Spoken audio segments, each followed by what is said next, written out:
In part 1 of Aristomenes, Insurgent Epic Hero, we learned of the story, the legend of Aristomenes. He led his people in rebellion against the Spartans in the Second Messenian War of the 7th century BCE. He never succeeded in his lifetime to overthrow the yoke of Spartan domination, and the Messenians had to wait until the 4th century BCE for their freedom.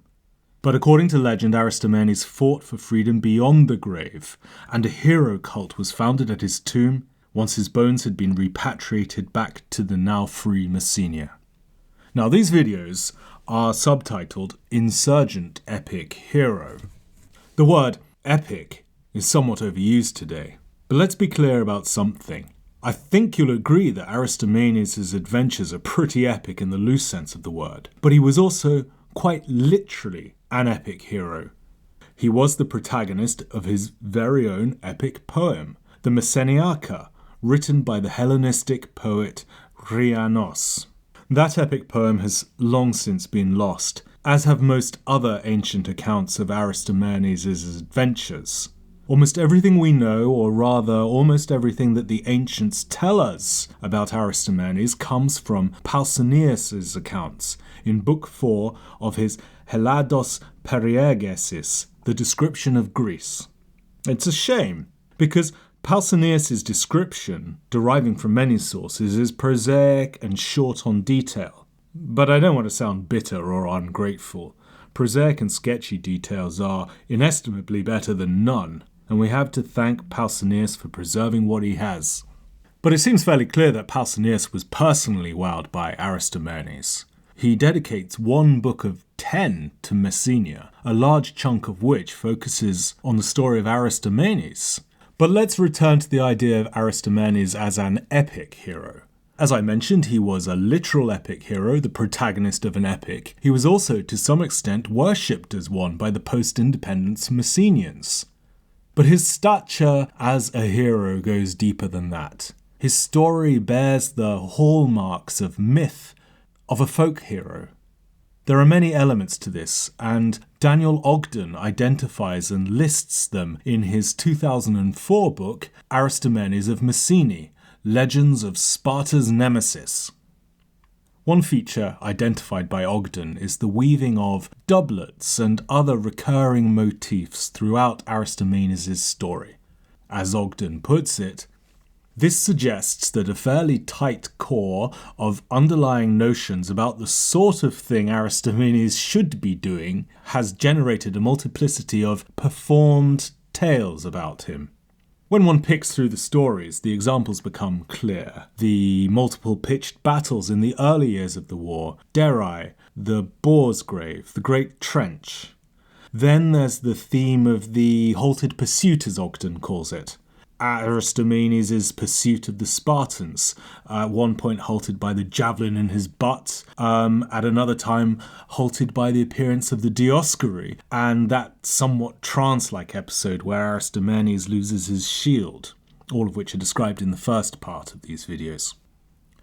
The appearance of the Dioscuri is itself a recurring motif within a recurring motif. Witness how Aristomenes' attack on Sparta was once halted by a second appearance of the Dioscuri alongside their sister Helen.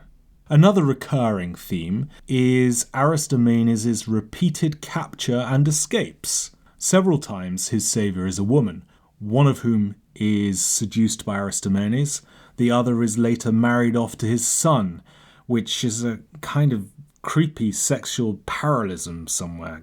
Then there's Aristomenes' descent into and return from the underworld, the catabasis, first down into the cavern of Trophonius, then down into the chasm of the Ķeādas.